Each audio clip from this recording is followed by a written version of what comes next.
If you can't, you can certainly catch the end of it on the recording, which will be posted to our private Facebook page. So welcome, Jamie, again.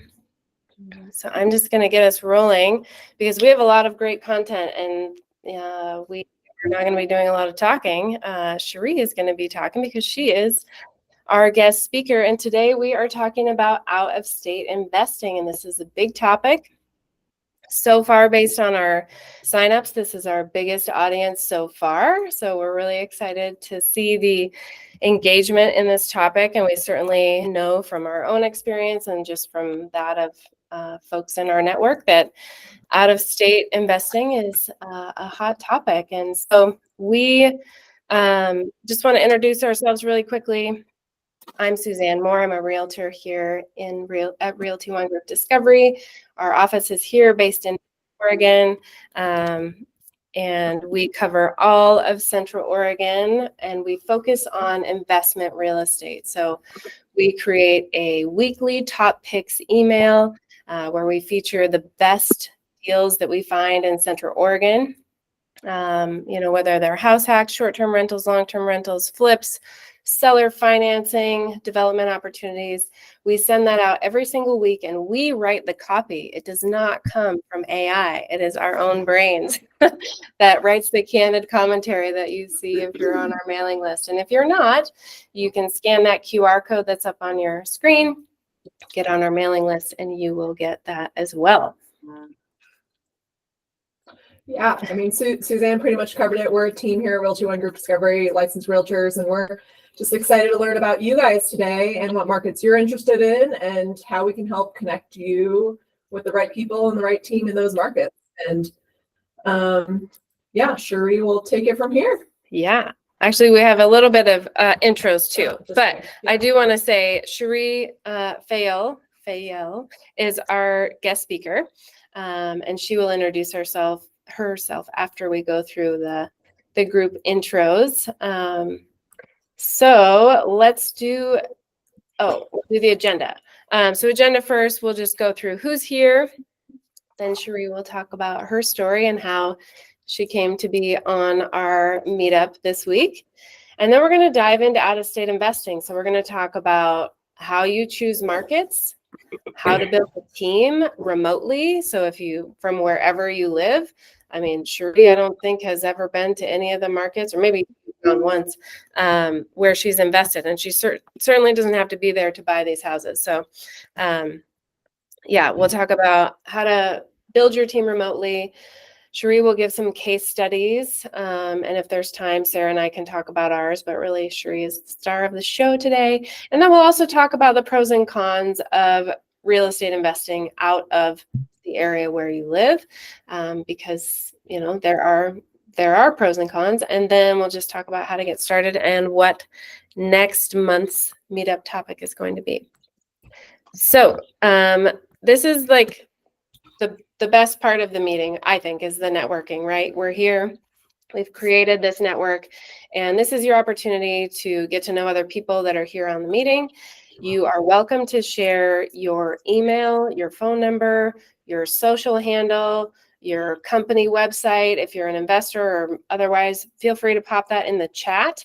And at the end of the meeting, I will share the recording and the chat on our private Facebook page. And if you don't have that link, we'll put the link in. We'll put the link in the chat for you as well, so that you can check all that stuff out. So I generally try to do this by alphabetical order because it's the easiest, and then I don't miss people. So we'll start with Bryn Jackson. Hi, sorry, I'm just getting my work desk all situated.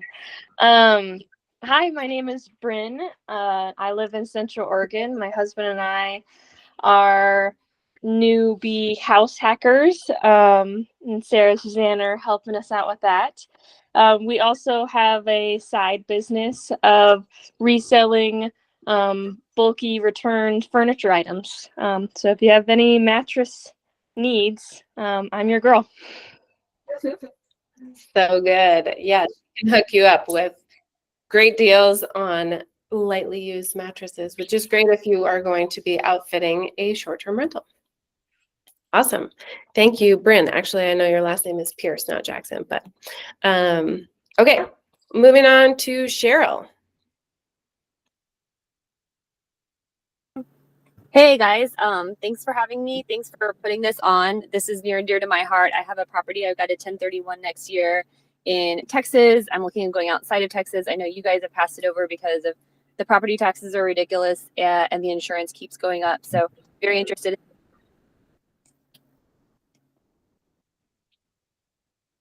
Oh, we lost you, Cheryl.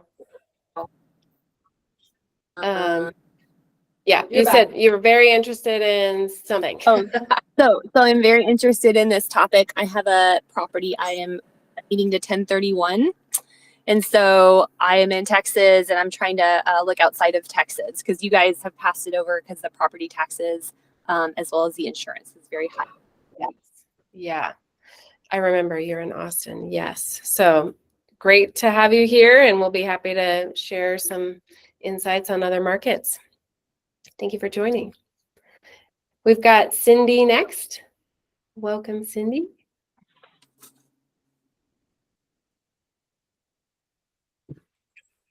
You want to just talk about where you're from and what markets you're considering? Can't hear you, Cindy. Oh, you're unmuted. Well, we'll come back to you, Cindy. We're going to move on to Gregor. Hi, Gregor.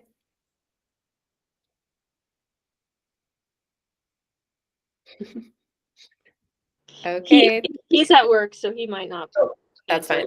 Okay, all good. Bryn and Gregor are together, are a pair. Okay, Heather, welcome. Good to see you.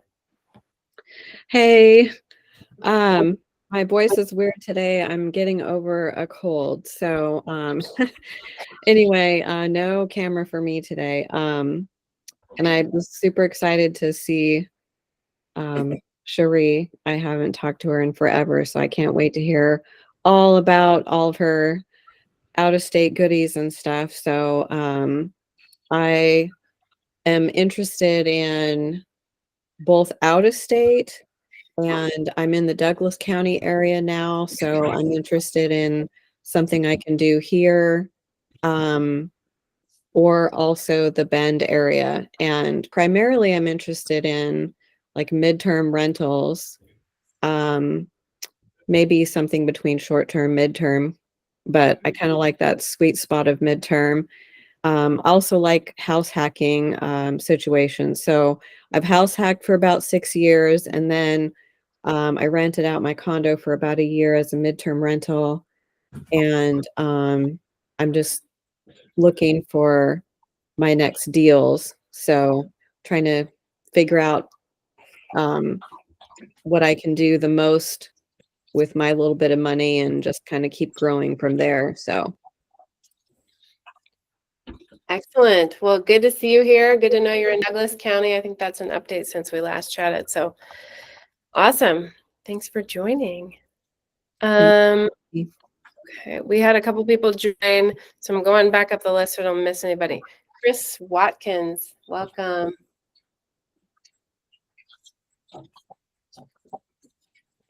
Maybe you're not quite ready to chat, but we'll come back to you. And for everyone that has joined, feel free to put your contact information in the chat so that other people can connect with you after this meeting. That's part of why you join these meetings. So then we've got Eric Sanders, welcome. Always glad to have you here. Hey ladies, great to see you again. You too. Welcome back from Kauai. Oh yeah. Is that new on your out-of-state market list? Yeah, it would that'd be a fun one to try and make it work, but the price is there. I think we looked at a few properties and there's a 3-bedroom house, really reasonably priced across from the ocean for a cool $9 million. So that was great. Wow. But, yeah, we loved it over there. That'd be great to invest over there. But yeah, I don't know if the demand quite matches the price even for the short-term side just yet. Totally got it. Well, we're glad you're here. Thank you for joining. And as always, feel free to put your info in the chat. And we'll go on to Jake Hirsch. Welcome. Hey, thanks so much for putting this on. My name is Jake. I live in Bend. I have a couple of duplexes here, and I met Bryn and Gregor. They sold me a mattress and my wife a year or two ago, and they told me to hop on this. Excellent. What markets are you looking at outside of Bend? I don't know. That's why I'm here, to learn what awesome. markets to jump into, maybe. Yeah, super. Cool. Thank you. Glad to have you, Jake. Hi, Jamie. Welcome. Good to see you again. Hey, thanks for putting this on. It's good to see you guys again. It's been a while. Yeah, I'm still in the market for my first. I'm looking at the midterm side of things. I'd like to get some midterms in Bend, and I'm actually looking at long-term rentals in Oklahoma City. So I'm working with a realtor, but I just haven't been able to find anything. So I'm just here to network and kind of hear about Sheri's experience with the out-of-state stuff. I'm really interested in it, and yeah, looking forward to it. Good deal. Well, for you and Heather, you'll want to join us next month because we will be talking specifically about midterm rentals with a local Bend midterm rental property manager. So we'll share that at the end, but mark June 20th on your calendar and we'll get it posted here shortly. All right, Jay Fields Kennard, welcome. Hi there. Yeah, appreciate everyone putting this together. I'm located in Seattle. I recently had an opportunity to manage property out in the Orlando area for about a year, and so and within that year, I got a chance to network, build a team, meet some good people out there. So my plan at some point would be to try and have some property out that way, maintain the same team that I ended up building with, and just plug away and start building. I've been using the short-term method, so that's probably what I'm most familiar with. So I don't know if that would change in that market or if that would vary, but yeah, that would be the plan going forward. So yeah, appreciate being here. Yeah, thank you. Glad to know what market you're already in. That's great. All right, Katie, welcome. Thank you. Sorry, having some internet issues, so that's why I spastically keep coming on and off. But hopefully I'm here for good now. I'm based in Redmond. Interested in doing fix and flips in the area for single family, around like 3-bedroom, 2-bathroom in the 500K range. But yeah, it's super hard to find good deals here. So really excited to learn more about out-of-state investing. Really open to options at this point, but also has some interest in like the West Texas area because we have some connections there. So yeah, excited to learn more. Excellent. Well, thanks for joining. You know, we're on the hunt for you here. Oh, I know, and I appreciate it. You guys have been great. Thank you. Thank you. And then we've got Ken. Welcome, Ken. I'm assuming you're Sheri's husband. Yeah, I'm here to stalk the presenter, that's all. Oh, perfect. Well, we're glad to have you here. And you've got, yeah, Sheri is very inspirational and it's pretty awesome that you've been along the journey with her. Yeah, well, thank you. Kristen, welcome. Hi, ladies. Hello, everyone. I'm here in Bend. I I've been in a mentorship for over a year, but I'm in a newer one now, a mastermind that really focuses more on apartments, and it really focuses on remote investing. So I actually, just before jumping on this call, I just had a call with my markets that I'm picking. I'm in Cincinnati, Kansas City, and Northern Kentucky.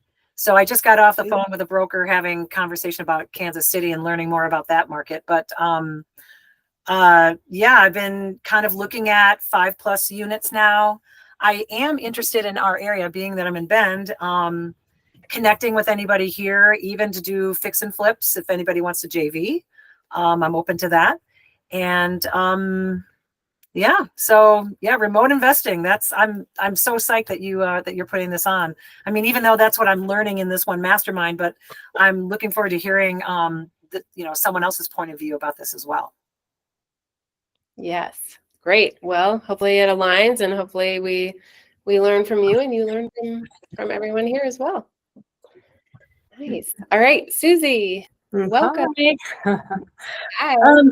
So yeah, I used to live in Oregon and I would love to live there again, but right now I live in Los Angeles. So I'm just looking I can't start investing here. I mean, I don't have $500,000 to throw down on a down payment for, $5 million home. So I'm just basically looking for, markets that I could get in on the cheaper end, and then hopefully again, build equity and eventually, be able to invest maybe closer to home or move to Bend or something. Yeah. Good. Well, we would love to help you. Perfect. All right, Taryn, welcome. Good to see you again. Hi. I live in Redmond, and I'm an investor and doing some wholesaling as well. And so excited that Sheri is here because I haven't seen her in a couple months. She was helping me, with the out-of-state investing too, just learning about everything that she does. So I'm very excited to hear what she has to say. But I am kind of in the same boat as everybody else. I would love to invest here. It's just so expensive. And so I'm very open to investing out of state. Just my biggest thing is just getting the right team and trying to find those people, that have been vetted and good handymen and all the things. So yeah, I'm very excited. Yes. Good. Thank you, Taryn. And then we've got Teresa. Hey, everyone. I live in Estacada, Oregon. I'm a Oregon girl. I've lived all over the state. I am a inactive real estate broker, but I should be active by the end of this month. And my superpowers, I will say, is comping properties. So I'm not good at everything else, but I'm really good at finding the needle in the haystack. And I'm doing wholesaling right now. Eventually I want to do transitional housing, so we're living type thing, and housing for people who are getting out of prison and helping. That's my long-term goal. Amazing. Well, you may have somebody to chat with on that topic. Dave Budnick just joined the call, so you guys might want to share info because he's doing something similar here in the Central Oregon area. Yeah. Thank you. Yep. It's something that's really needed in every state in the nation. Yeah. So, well, thank you, Teresa. And then we've got Ty. Welcome, Ty. Hey, thank you. Hi, everybody. My name's Ty Kelly. I'm also from Bend, joining from Dallas this week. And I am an aspiring investor. I haven't, I guess I'm home hacking my own property, but kind of looking to do something else. I'm looking at foreclosures in the Bend area, but also looking out of state as well, in Birmingham and Little Rock. And so, yeah, well, I'm interested to see what's on the docket today. Looking forward to it. Well, welcome. Thank you for joining. And then we'll go back to Dave Budnick. Welcome, Dave. Good to see you again. Hi, folks. I don't know if you can hear me or not. I'm in my car today. We got you. Okay, awesome. Thanks. I just picked up a load of bark for my veterans house, and I'm trying to deliver it up to Redmond this afternoon. So I couldn't see who that was. I think it was Teresa who said she wants to open a care home for people coming out of incarceration. Teresa, capture my information or send me a message. I'd love to connect with you.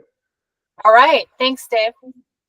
And we've got her info in the chat as well, Dave, which will be on our Facebook page. So you can check that out when you're not driving.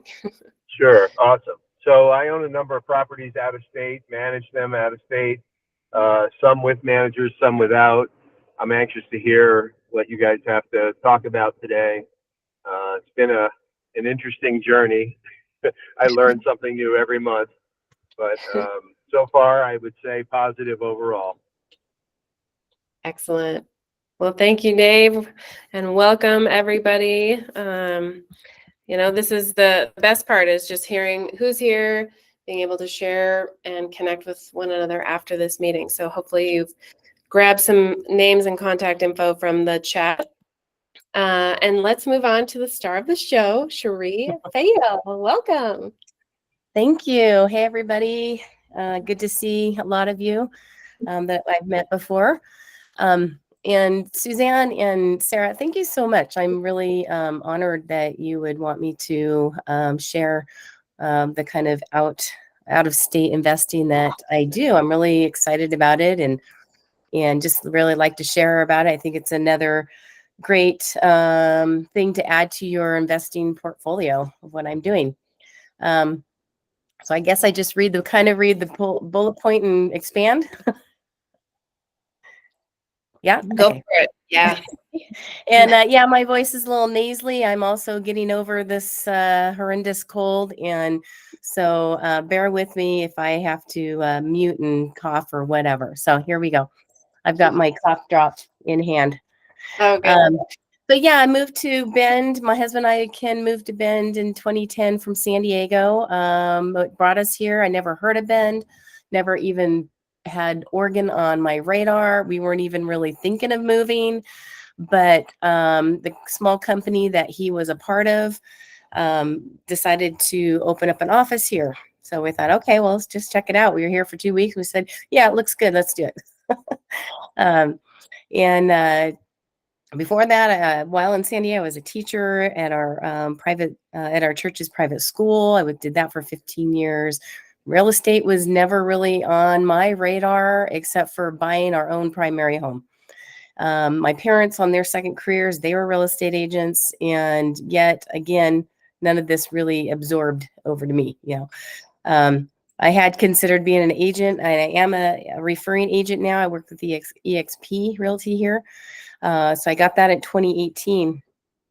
And now I'm just a referring agent because I'm doing what I'm doing. I'm doing my own portfolio and finding my own properties. And really, like Teresa, before the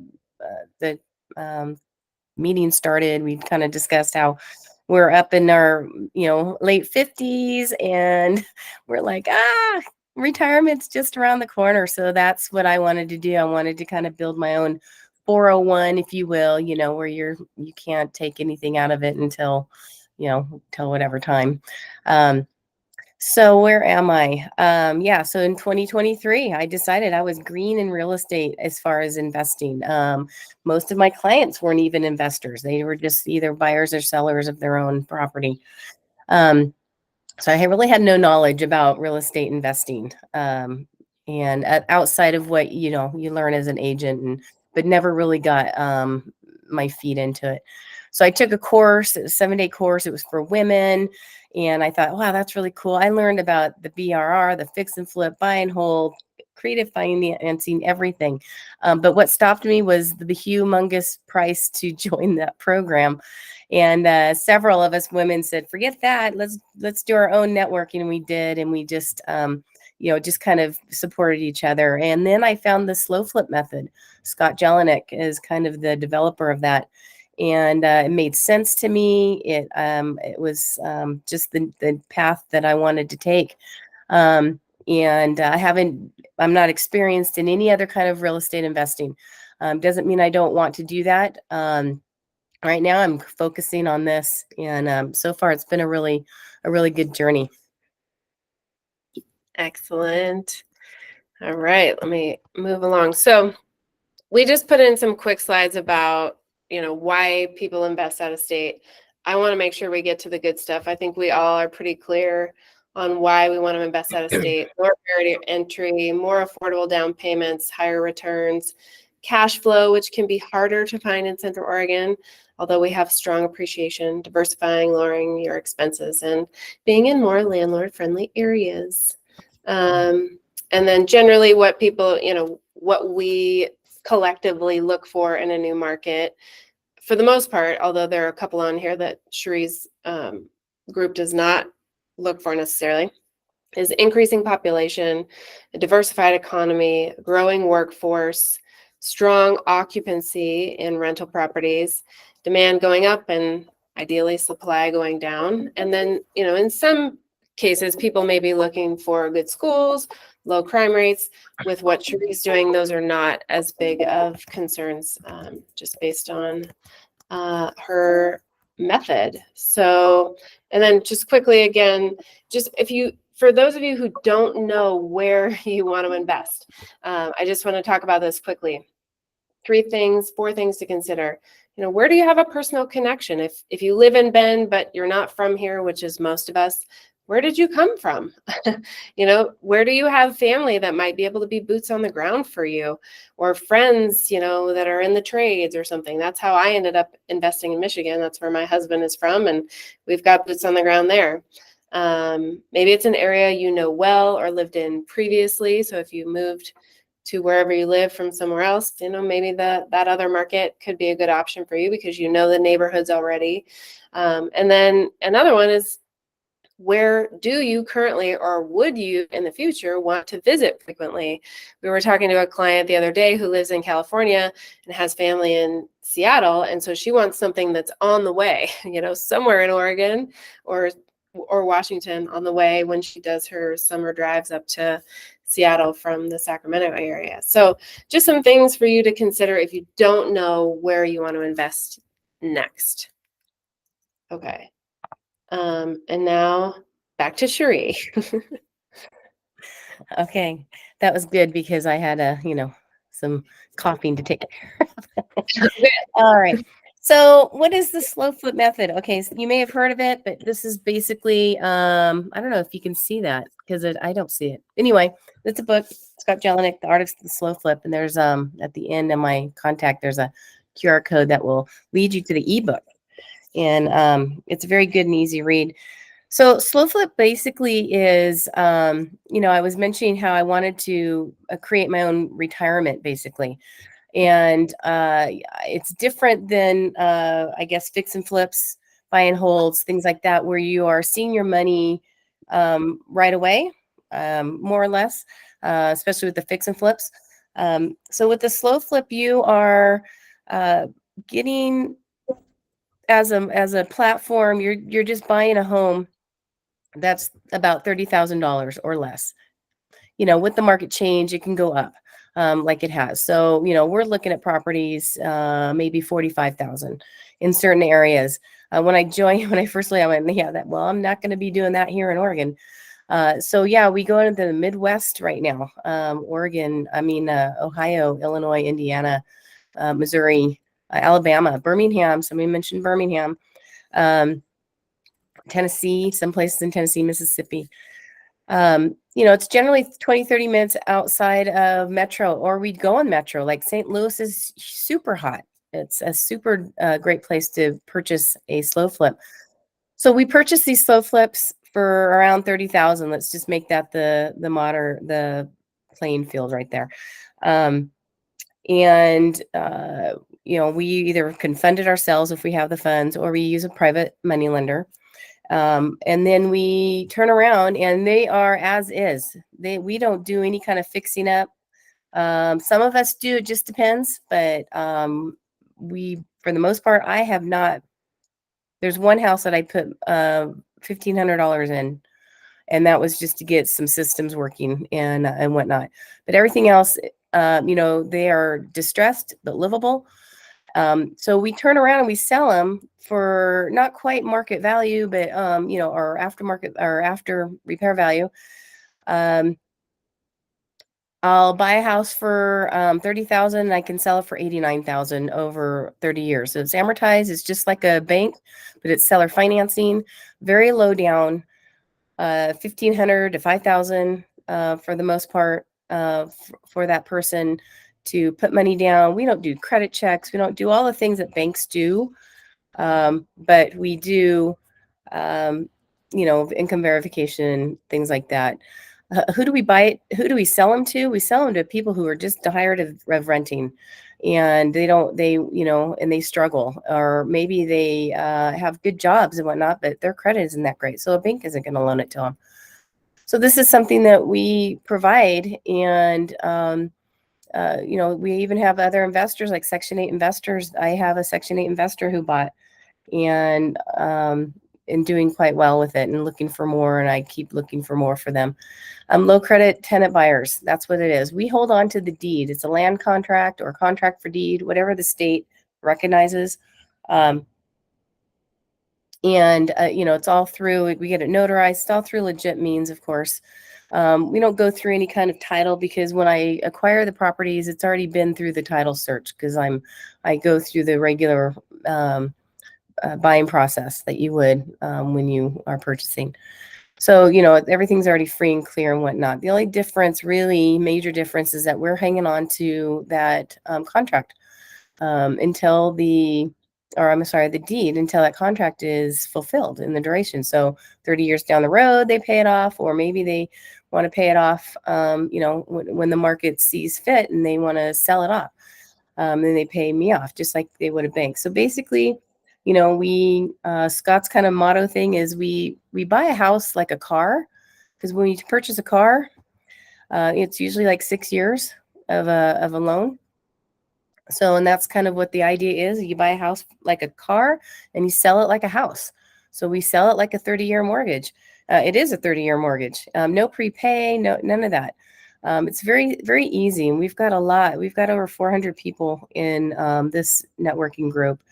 That's just phenomenal. We have so much support, and I feel very green compared to many people who have joined Scott's program, the Slow Flip program, and they are just more than happy to help and give us advice and tell us what we do. We've got attorney connections, title connections, handyman, boots on the ground. So with that, that's basically what our strategy is. So often, so 25% plus. I think my first one's like a 40% ROI. No, we don't do any repairs, maintenance. There's no maintenance costs due. We kind of re-educate the renters, the buyers. They're trying to get out of the rental situation. And I'm finding, and Suzanne and Sarah also, you might have found that people are kind of getting away from their slumlords and maybe going to better landlording, from like you guys, a better situation where you guys aren't going to be slumlords to them. But there's a lot of places out there that are just doing that, and they're being taken advantage of.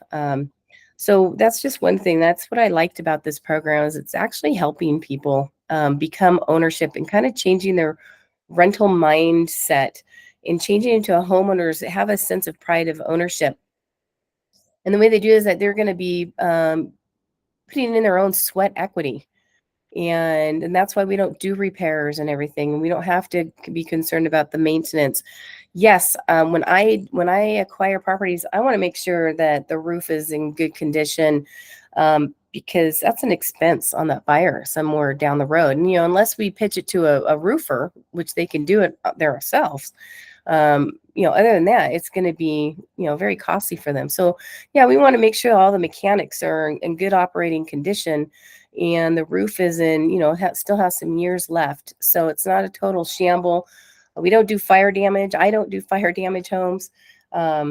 Things that are just going to be way too costly for that buyer to be able to do any renovations, because they're already probably in a financially strapped situation. They can afford a $1,500 to a $5,000 down payment. And then, the monthly payments can go anywhere from $775 to over $1,000. It just depends on the market. So, with our overhead, so let's just take for an example, $30,000 home that we buy. We sell it, we turn around, and let's say we sell it for $89,000. So that's about a $875-ish payment. So that money will go towards covering property taxes, our own insurance, and our private lender payments if we are using a private money lender. The insurance that we do is just to cover basically what our lender is lending us, the $30,000. We do require that the buyers get their own homeowners policy. Sometimes that's a real challenge, but we have, again, in our group, we've got an insurance broker who also does the slow flip, and he's been phenomenal in helping our buyers actually get homeowners policies, not renters policies, that will cover their structure and everything in case of major, tragedies or things like that. So we're basically outside of being a landlord. Again, we're educating these buyers that and I love having a rapport with I have a really good rapport with all of my tenant buyers. And I'm not supposed to, but I do. I love it. I'm too much of a people person, I guess. But I kind of joke with them. I said, hey, I just want to let you know, this is how it works. Are you familiar with the contract for deed? Are you familiar with the land contract? If they do, that's great. If they don't, I go through it and I say, hey, this basically you are taking over home ownership. I have a house. I owe my bank 30 years worth of mortgage. You're going to do the same thing. I'm your lender. I'm not going to be your landlord. So if you're having a leak, don't call me, call your plumber, that kind of thing. And, and so they understand that. And so they really do take on more, that sense of pride, home ownership pride. And I just get such great feedback. There are times that just like a tenant, when you're a landlord, you have to go through an eviction process, and it depends on the state. But we do go through an eviction process, not necessarily a foreclosure process, because the state recognizes that it's a tenant buyer, basically.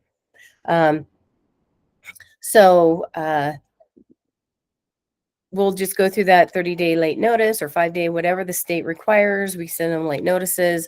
And then if we have to, we'll go through the eviction process.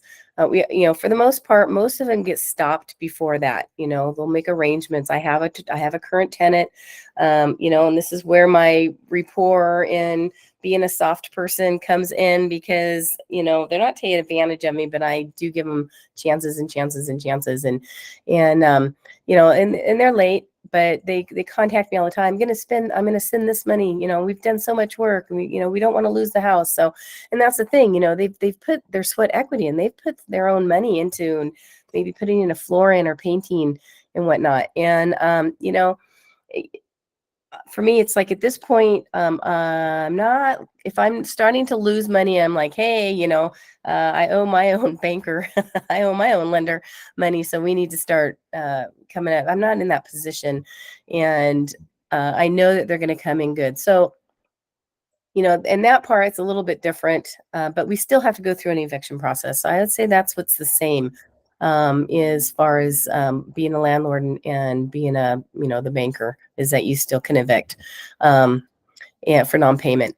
I guess next slide. I don't know. Is there any questions so far? I wanted to just back up on one thing. When you said you had one property that you had to pay $1,100 or $1,500 in repairs, what did you choose to repair in that property? So there was, even though there was a new water heater and furnace, it was not vented correctly. I don't know how it was an older woman who lived there. I think I was told she was born in that house. And so it's time for her to move on. And our handyman's like, we got to get this fixed. I don't know how she even lived because of the fumes could have, it was in the basement. So anyway, Okay. that we had to do that. We had to fix the basement stairs. We did some clean out, so wasn't anything real major. And I'm pretty frugal. So I had to pick and choose. And for the most part though, I mean, we've got people in our group, Scott even with one of them, with most of his hoarding houses. They don't even clean them out. They'll do like a free garage sale and people will start just coming and taking and that's their way of cleaning it out for free. So that's what I spent it on. And that was my Toledo home. It was a 4-bedroom, 2-bath, really nice, good, a really good Section 8, but I didn't sell it to a Section 8. But we don't do flooring, cleaning up for the most part. But if it's not going to be safe, then I want to remedy that situation, and that's what that was the case. Got it. Okay. Let's go back to your acquisitions and how you're finding deals. Yeah. So for the most part, we'll go on Zillow, we'll go on the MLS, and we'll go. And if I've connected with agents in those states, we'll connect. And but for the most part, it's going to be the MLS. Wholesalers go on Facebook, join their groups, and then they just start sending me. I tell them what my buy box is, and and they send them to me. And FSBO sites, Zillow has their own FSBO area, so I'll look at those, and also Facebook, social media. VAs. So I might use a VA someday down the road, but I don't feel like I need to right now. I don't have hundreds of properties yet, but I will to acquire seller lists so I can go directly to sellers. I'll let them do all the cold calling and scheduling appointments and whatnot. So VAs are definitely used. I just don't use it right now.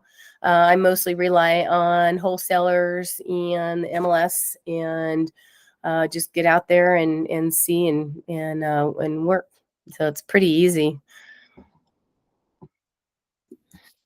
Perfect. Then I think it would be interesting, you talked about you're buying these properties like a car and you're selling like a house. So can you talk about the financing aspect and how the slow flip method leverages other people's money? Sure. So acquiring it, you can either self-fund, if you've got the cash, of course, that's better because then you don't owe anybody and all that money is coming to you. Self-directed Roth IRAs, I've been kind of it's not new, but to the slow flip, idea, we just kind of understand it now, and gosh, it makes so much sense. So, if you have a self-directed Roth IRA, you can talk to your private money people about that. So our private money lenders are typically non-institutional. They are individual. I mean, like you and me.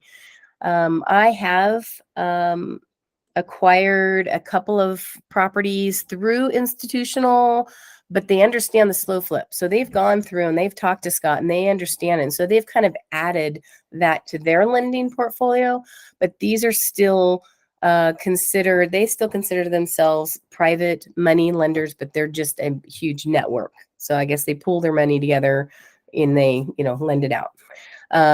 But really, we borrow small chunks, 30, 35,000, maybe 40, and chunks from a private money lender. And we pay them 12% interest for 5 years.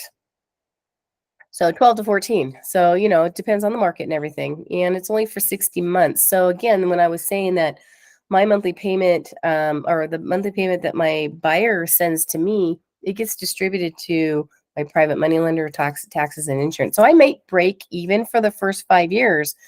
Then after that 5 years and I paid off my lender, all that money that's coming in minus the taxes and insurance, now I can put in as my retirement,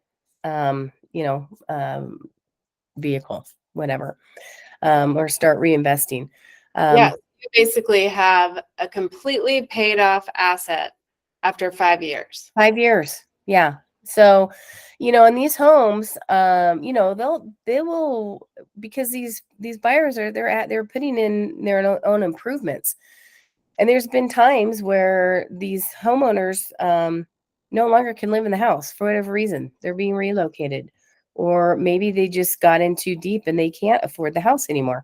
So then they have to, if they can't sell it because they're still underwater, they can't pay off the loan. They'll sometimes just walk away, give back the keys and walk away, and then we've got improvements, so we kind of just do it again.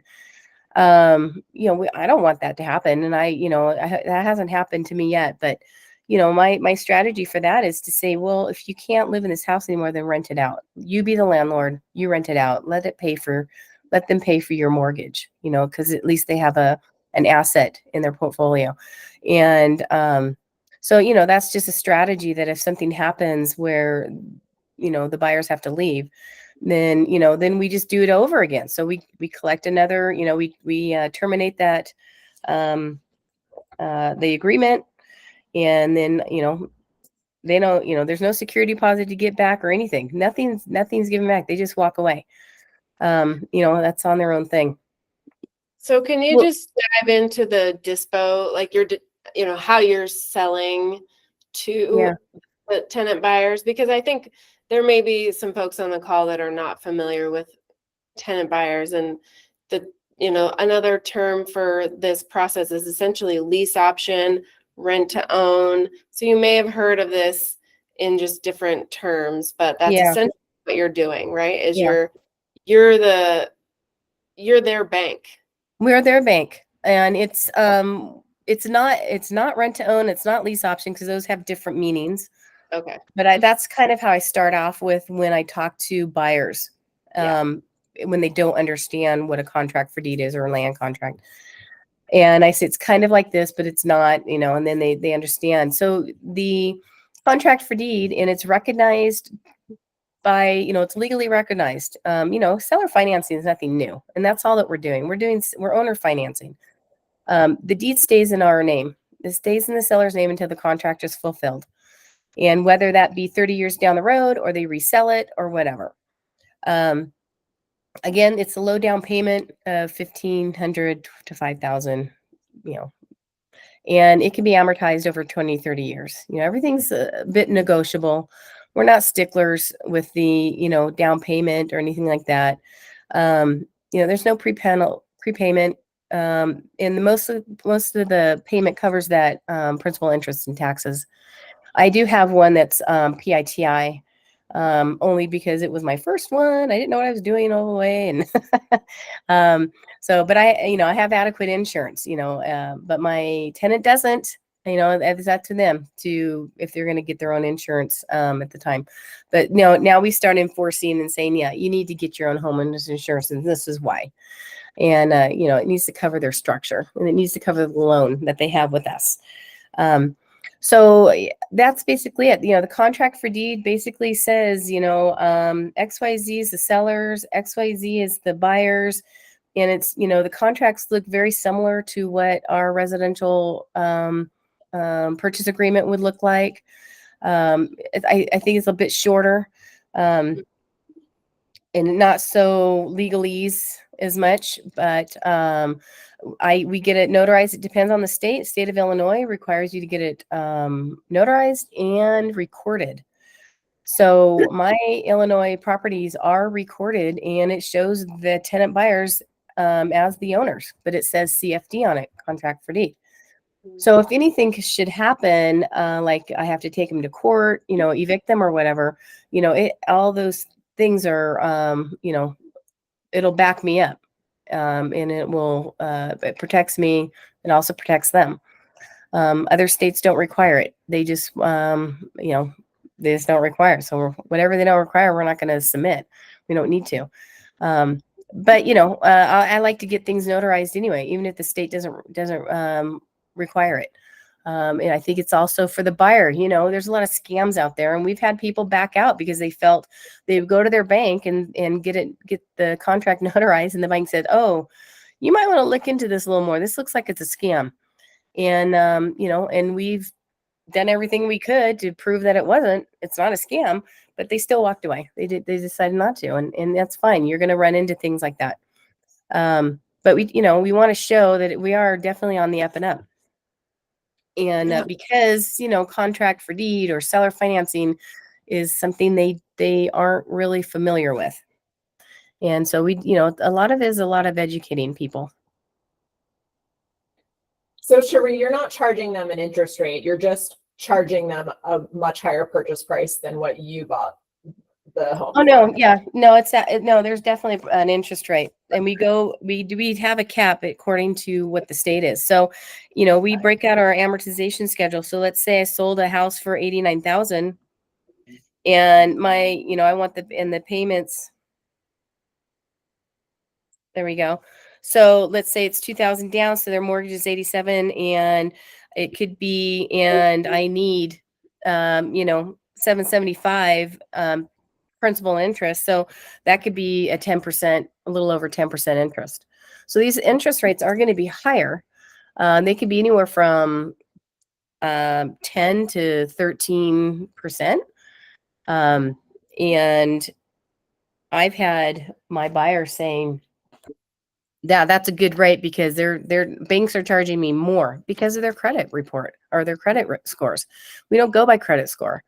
So our rates are very much higher. But if you think of the analogy of I need to buy a car, I think of it when my husband and I, we were, dirt poor. He was in military, and, we lived in San Diego, which is military town. And they had this in this one little town, National City, had the mile of cars. Well, it directed it to us military people. It's like, I can afford $230 a month for a car. We need a car. What do you got? And they're like, oh, we got it. Well, we're going to stretch it out to 6, 7, 8 years or whatever it would be, because that $230 fit our budget at the time.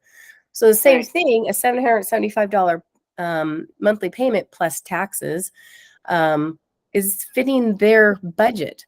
Yeah. And they're looking more at the budget per month and more than, how many of us like to go every month and look at how much we're going to be owing our house at the end of 30 years? I don't want to look at that.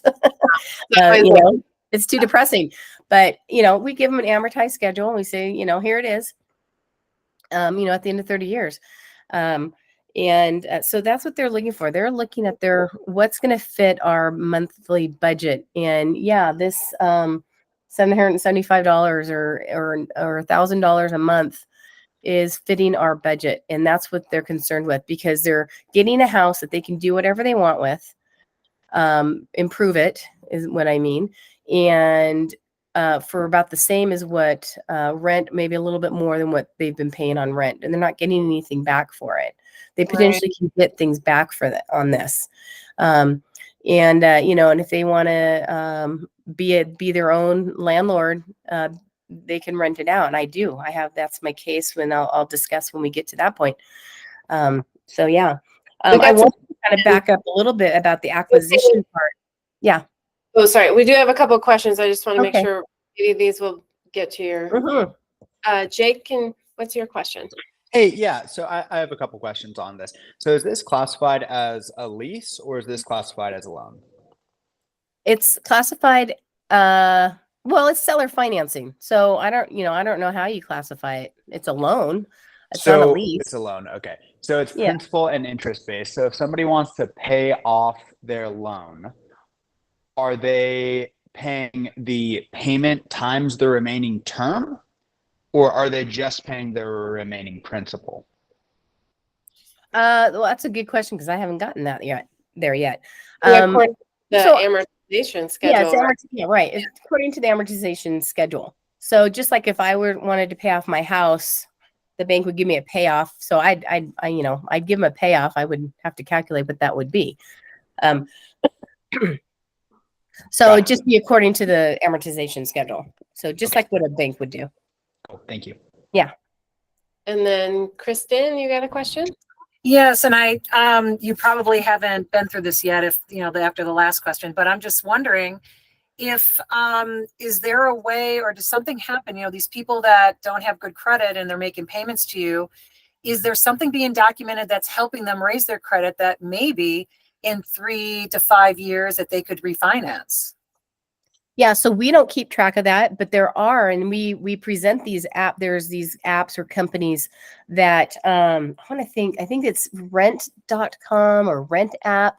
That's one of them where that company or that app or whatever will enter that they've made a payment, and the buyer has to be proactive about it. Yeah. And so, yes, there are credit certain, we don't do it. But if they want to engage in one, then I'll say, hey, the XYZ, these, here's some options if you want to improve your score. So yeah, I mean, we don't have a problem with that. I mean, ideally, I want to hopefully keep the house until my property is paid off with my private lender. But if it gets paid off in 3 years and I still owe 2 years, I'm just gonna I say, hey, well, money lender, they paid it off early. Here's your money, but the next one's yours, so they can reinvest. That's the only thing. But yeah, totally. And that's what we want. We want them to be able to do that. And if they want to pay us off early, we don't have a problem with that, because why? Now I can buy maybe 2 or 3 more. Right. Great. Thank you. Mm-hmm.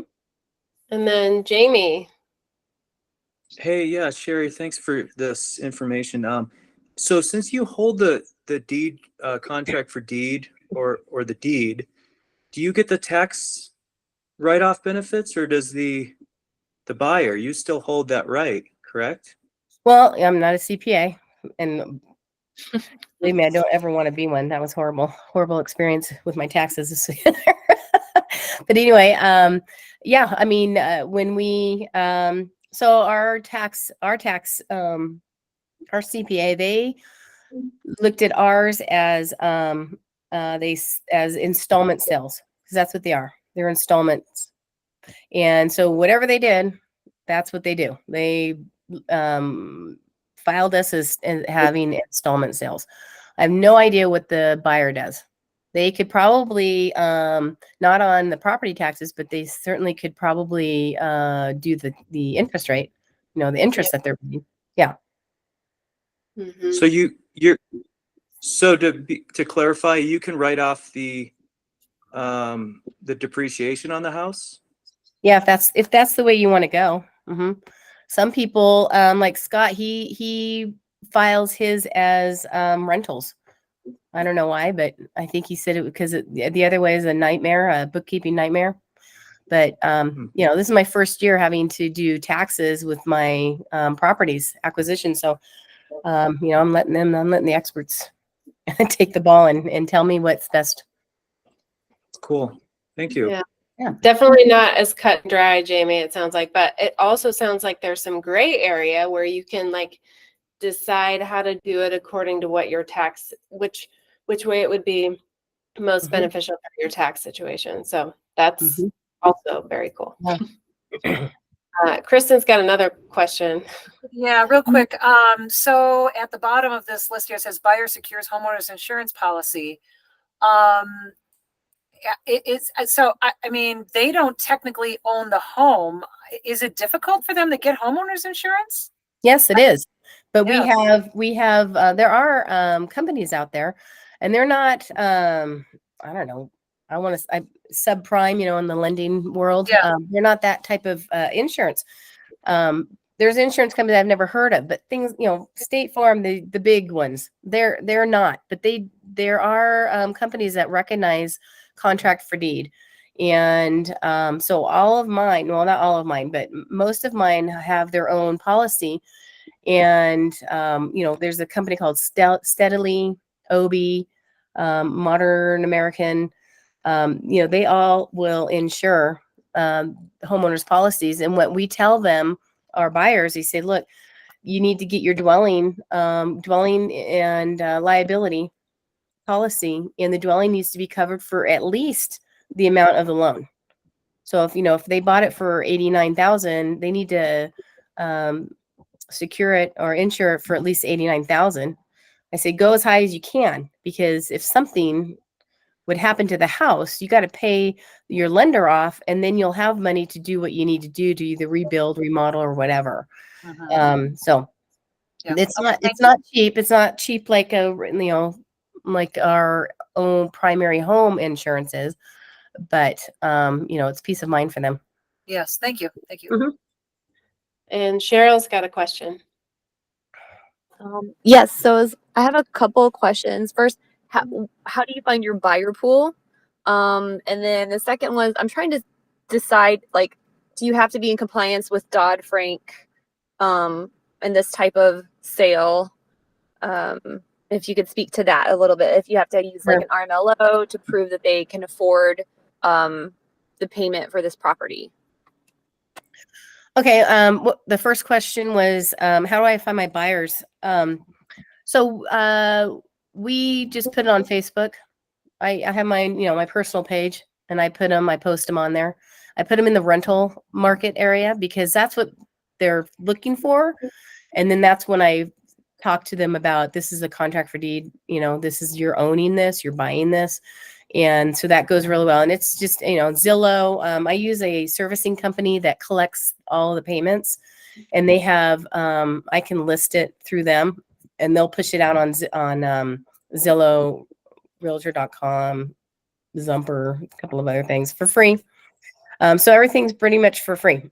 And then of course through my own network, there's over 400 people in our network that we say, hey, who's got, I've got a house, who has buyers? Because they might not have a house yet, but they've got buyers. And when we do, when we get, I don't know, we probably get 30, 40 inquiries on a house at a time in a day. And so that's how we create our buyer list for that area, because this one's sold, but we're going to have one probably coming up in the next couple of weeks. Great, let me know. So that's how we generate our buyers list, is through just them inquiring about the one that we have for sale right now. The Dodd-Frank thing, boy, that's a never-ending conversation that we have in our weekly meetings that we have. So basically, Dodd-Frank, if you sell it to the public who's not an investor, you can only do 3 per entity per year. So I can only sell, and I'm not an expert on this at all, but the gist of it that I understand is I can sell 3 properties under the same LLC per year. The way to get around that is that if you're selling to an investor, Section 8 investor, somebody's going to fix and flip it, or fix it and rent it out themselves, that sort of thing, then that's where your go around is. You can do unlimited, because it's like business to business. So just in a little nutshell, that's kind of what we do. And we have a form that says investor acknowledgement, that because they could potentially be the investor, they could potentially be a landlord. They might somewhere down the road decide they want to upgrade, or they have to move and they're going to rent out that house. So we'll have an investor acknowledgement form for them to fill out. And that's another go around out of Dodd-Frank. And the other question, I don't know, I'm not sure what you meant by, if you could say that again, Cheryl. No, that was it. Mainly, like, to be in compliance with Dodd-Frank, you need to use an RMLO.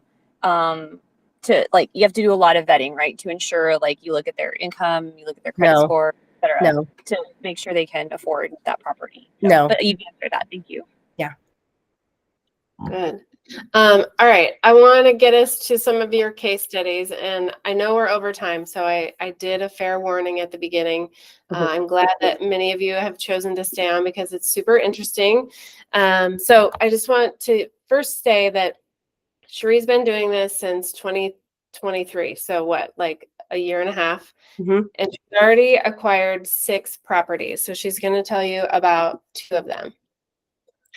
Yeah. So my first one, and it was really nervous. I mean, I've never invested in the property. So I was really nervous. Had so much support from our group.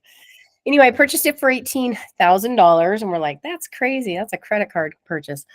Plus your closing costs. This one was through an agent, so it was MLS. So it was, seller buyer pays for their own closing costs. And I was funded by private money lender, and I sold it for $59,000, and the down payment was $2,000. Their monthly payment is $772, and it's amortized over 30 years. So this single dad of 3 learned that his wife was murdered in another city in the state, like, I don't know, a year or 2 prior to this. And they'd moved to Decatur, Illinois, and my marketing team found him and just got him in there. He's still in there, and it's making a huge difference in all of their lives. He's got 2 teenagers and a 3-year-old, 4-year-old, and he's a single dad. And but you can see, look, it's not this pretty, house. It needs gutters. It's going to need a roof probably, but he's got handyman type of family members, so that's good. It did not have any appliances. Most of our homes don't have appliances. So they have to provide their own appliances. But you can see, on these small pictures that, there's some work that needs to be done. And he's slowly and surely doing this work.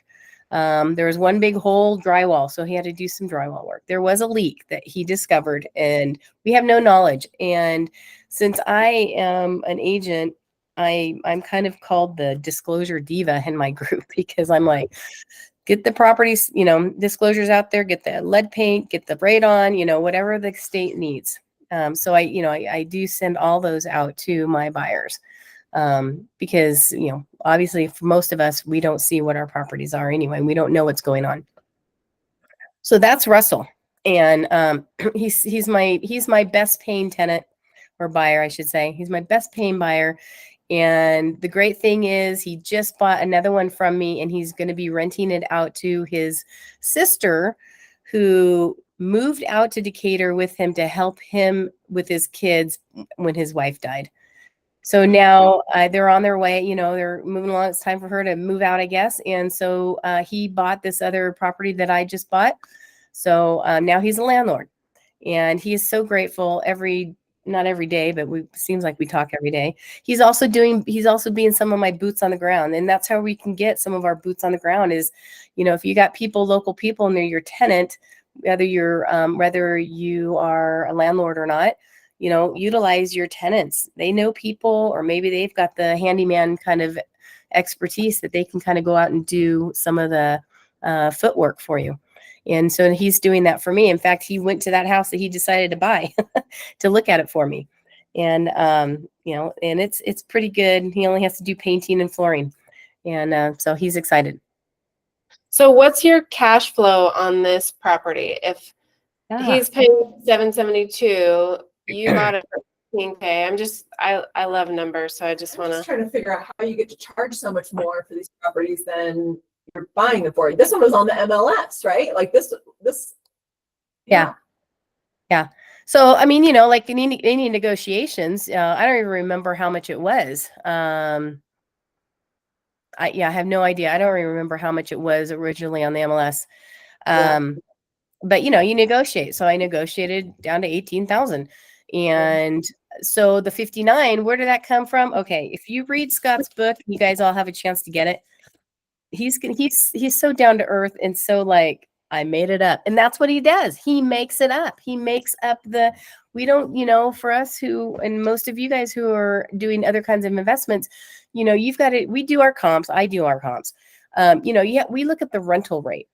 That's how we've come up with it. Or we'll look at like I was saying, after repair value, just under it, because they're going to be putting their sweat equity in. It's eventually going to be up there. Okay. Where if they have to sell it, because they're making their improvements. So, at the time, 59,000 is what it was, what the rate was kind of going, the purchase price was kind of going at. And what, through our networking team, You know, we said, yeah, 2,000 is a good amount. 772, you know, minus, so principal and interest, I don't know, 6 something. And then we tack on. So, you know, they're paying for principal and interest and taxes and insurance that I'm putting out, right? I mean, you don't want to be underwater. Right. So I'm not making a whole lot. I'm only making, for the first 5 years, I'm only making maybe $100, $150, maybe $200 on my properties. It's enough to cover any expenses. That down payment, it's reserves in case there's delinquencies in rent or mortgage. Okay. So that's what that's for. So again, I'm not making anything for the first 5 years because I've got those things to pay my money lender for one, which is where I look at it as my own 401. Okay. It's not touchable until a certain time. So my next one, this one's my tenant buyer. I purchased it for 30. Actually, it was probably a little bit more like 33. This was from a wholesaler. And this is in Cahokia, Illinois, which is kind of across the river from St. Louis. Little higher taxes there. I sold it for 89, and it was a 3-bedroom, 1.5 bath. And I sold this to a Section 8 landlord. So she found it, my marketing team found her, and she put 3,000 down. That's the monthly payment. Again, I funded this through a PML. They're getting 13.24%, and it's amortized over 7 years. This one is one of those network institutional lenders, but they call themselves private money lenders. So that, you know, their terms were a little bit different. So Section 8, you know, she's with 3 bedrooms, you know, they pay well over what she's having to pay me. And she did repairs. The sad thing about this house, it was other than clean out, it had everything. Everything was fairly new, good appliances. Well, the next day I had a little bit difficulty getting the seller out.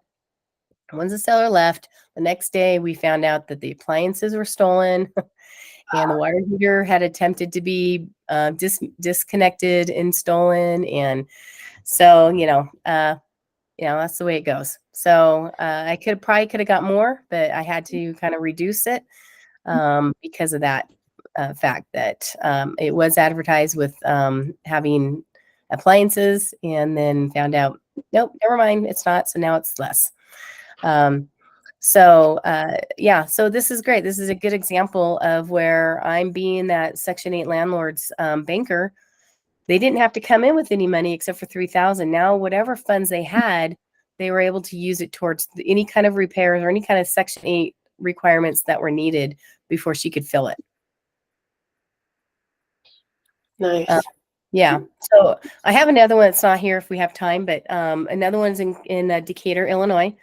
And this one was kind of a shoot for the moon because it was turnkey. It was really good. Maybe the red carpet wasn't exactly desirable, but I didn't have to do anything. And I bought it for 30,000. I sold it for 110,000, amortized over 30 years. Their payments are $1,222 a month, and that's principal, interest, and taxes. So that's my best cash flowing property. And it was 2,500 down.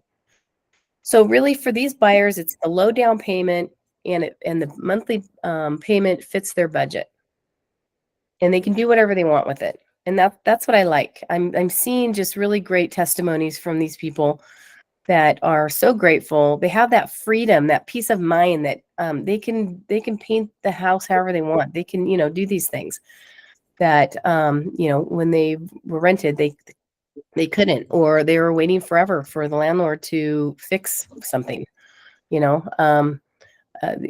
So that's why I'm really passionate about this, because it is helping people. And Sarah, your question about, the purchase price, the purchase price, it's reasonable because it's going to be ARV eventually. And the buyers aren't looking at that. They're not looking at, for the most part, how much is it in the end? And, they're not in that negotiating. If they can afford to get a bank loan, then by all means, please go get a bank loan. But we're offering something that gives them home ownership in a much better, easier way than going to a bank, because they can't get a loan through a bank. I want to quickly touch on property management. You've got 5 units because you sold one, or well, I don't know how many, 5 or 6. But talk about how you are doing this currently and what you will do when you get to your goal of 50. Yeah. So right now I'm pretty much self-managing. There's not a whole lot of management. When we acquire them, when I'm selling them, I do all the ads. I'll go in and I'll advertise it, but I'll also pay our marketing team. Our marketing team gets half of whatever the down payment is. Oh. And so if they want to, if I say, well, I need a minimum down payment of $1,500, and they'll advertise it for $2,000, because that's going to give them $250 more. I don't have a problem with that. So that's the other screen. I was looking at the other screen. Oh, sorry. I set up an online payment source. So I use Inago. It's free to me.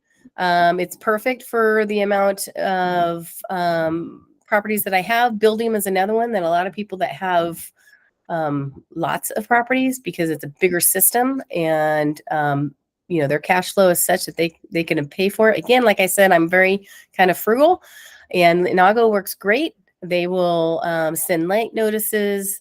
They collect the money. They don't do any evictions or anything like that. I think, we have to do that just like anybody else. No other company except for, attorneys can do that. My tenant buyers, I can evict them. So I'll hire an attorney, of course, when that time comes, if that time comes for eviction. But for the most part, it's pretty simple, because I'm not having to deal with anything maintenance wise. They don't have to keep boots, that type of property management kind of company or people on hand, because there isn't any kind of home maintenance that I have to be concerned about. It's just making sure they make their payment. So it sounds like when you get to your goal, you've told me, is to get to 50. At that point, you might just be using a different software like Buildium, but still self-managing. Yeah. Okay. Yeah. Well, I think that's probably where I might incorporate a virtual assistant to do something, that can do more of that management. Of course, bookkeeper, for those kinds of things. But as far as like, okay, well, these people are leaving, or there's, then we need to refill it. Then I will at that point have a whole property management, if you will, system for sure. Okay. Yeah. Well, I know we're significantly over time, but people have stuck around. So I just want to open it up for any questions before we. Yeah, my contact. Yeah. I just want to say, if you do the QR code, you'll get to download the book, The Art of the Slow Flip. You'll get to download the ebook, and then I don't know, there's lots of free bonuses or something that he throws in. I have no idea what they are. But, it talks about the course and all that stuff. So, but you can see him on Facebook, all that. But it just gives you it's a real easy read. It just gives you an idea of where he came from and why he's doing this. And he's like the most generous person I've met in this type of arena. If something's not right, he makes it right. He over delivers, all that stuff. But anyway, I thank you again for just letting me share what I do. And, there's my email address. And so contact me if you have more questions, or if you want to get into some of the slow flipping, or if you want to be a primary lender or know people, whatever, I'm happy to just work with you and show you the right. And one last question for you. In the 6 properties you've bought, how much of your own money have you invested? Gosh, I'm going to say less than 5,000 because of closing costs, but I get that pretty much back because of the down payment. So I would say near zero. So whatever you paid for your training, and you know, every cash outlay you have gotten back in Yeah. your down payments. Pretty much, yes. Mm-hmm. There you have it, everyone. Very little. I mean, you know, I'm horrible, you guys, at bookkeeping and numbers and all that. So yeah, it's very little because I don't want to put that much money of my own money out. So I know it's not very much. Yeah. Awesome. Well, that's very inspiring. And we just want to thank you for sharing what you have learned over the last year and a half, sharing your experience, and you're a great resource to this network. And I'm hopeful that you'll hear from some people that have been on here. Everyone, make sure to snap that QR code. I also put the link in the chat, so you'll have that as well. And then just quickly before we sign off, next month we're going to be talking about midterm rentals. So focusing back in on Bend area primarily, just because we've got a midterm rental manager here. But we hope you all will join us for that. But again, Sheri, thank you so much for being the star of the show and sharing everything you've learned with us. Thanks, ladies. Thanks everybody for listening. Long-winded. See you next time, huh? Yes, we'll see you soon. Thanks, everybody. It's great to see everyone. Thanks so much, Sheri. Thank you. Thanks, Sheri. All right. Are we staying on, Suzanne? Yeah, we can stay. Okay. Let's see. Just give it a minute.